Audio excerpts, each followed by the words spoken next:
Okay. I thought of another, maybe better, clearer example. Think about this. I think I want to go, I know I've said this a couple times, but the musician and the serial killer. This is really, if you're a musician and you're making your music, and people go, well, music is supposed to sound like this and this and this and this and this. And you go, I don't want to do it that way. I want to have a 12-minute long song. And people go, songs are not allowed to be 12 minutes long. A song should be 3 minutes at the most. And there's all these like rules about how to make music, right? And you're like, I'm not going to follow that. I'm going to do my music my way. If I want to make a 6-minute song, then I will. And you know, with Emerson, it's like, you know, I believe in my heart this is correct. I'm not going to listen to other people. I'm not going to listen to fans, and I'm not going to listen to music critics, because this is my work and my soul, and I'm doing it my way. And that might cause you to make an amazing song, right? Because you're following your own way of doing things. But see, if you're a serial killer, though, you might be like, well, why should I? And other people are telling you, you know, you're not allowed to eat human beings.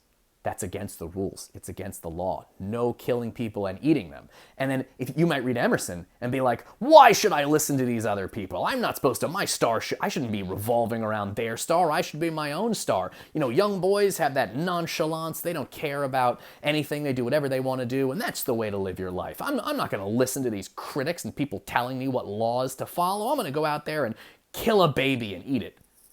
See, so that's the, right? So both of those, both the musician and the cannibal are not listening to other people.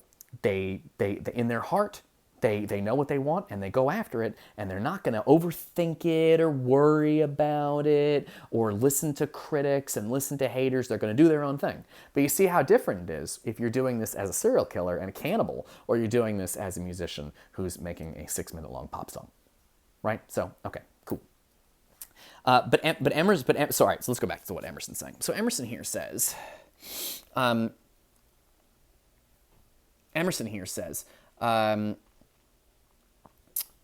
what you want to get back to this being unaffected by other people, unbiased, or people aren't pushing you around, unbribable, people can't pay you to stop, unfrightened, innocence. You want to hit this level where you're like a baby, like you're just going to do your own thing and you don't give a shit what other people say. You must always be formidable. You'll be powerful. If you cannot worry about other people, you'll be so powerful. This person would utter opinions on all passing affairs, which being seen to be not private but necessary, would sink like darts into the ears of men and put them in fear. Meaning, if you live your life like this, where you're not changed by other people, nobody can change your mind. You don't let money change your opinions. You're not scared of anything. Then when you have opinions, it will sink like darts into the ears of people and put them in fear. Meaning they're going to listen to you. You're going to be in charge if you're this kind of person.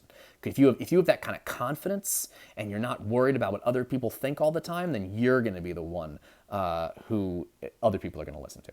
Okay. These are the voices we hear in solitude, but they grow faint and inaudible as we enter into the world. So when you're by yourself, you may feel like, man, you know what? I'm just going to do my own thing. I'm going to listen to myself. I'm going to follow my own star. But they grow faint and inaudible as we enter into the world. Because once you have to deal with lots of other people, you start listening to those other voices. You start doing what they tell you to do.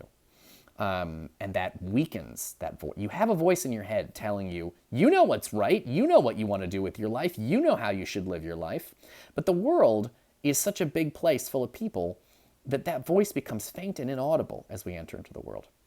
Society everywhere is in conspiracy against the manhood of every one of its members. And manhood here, he means strength. I know it's a little sexist, but he means strength. He says society everywhere is in a conspiracy against the strength of every one of its members.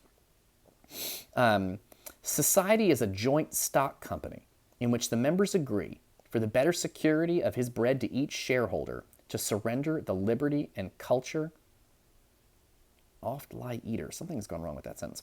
Society is a joint stock company in which the members agree, for the better security of his bread to each shareholder, to surrender the liberty and culture something is wrong with that. I'm going to look that up and figure out what the problem is there. The point is it was a joint stock company. A joint stock company is a company, you think about the companies having like one person in charge, but a joint stock company is run by a whole group of people. Right? And so what he's imagining is this is a company where all the people in charge of the company agree to the better securing of his bread to each shareholder, meaning so each person gets more money, to surrender liberty. They're going to give up freedom. So he says society is a place where in order to get In order to get safety, people give up their own power. They give up freedom. They give up freedom to be safety.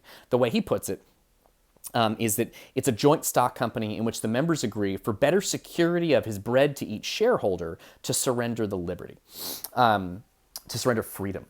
But the way of thinking about this is that people want to live in like a sort of healthy, comfortable world. And so they give up freedom because it's easy. It makes it easier to live. And Emerson doesn't want people to, he doesn't want you giving up freedom. He doesn't want people giving up freedom for safety. So he says that they give this stuff up. And how do they give it up? Well, he gets more specific here. They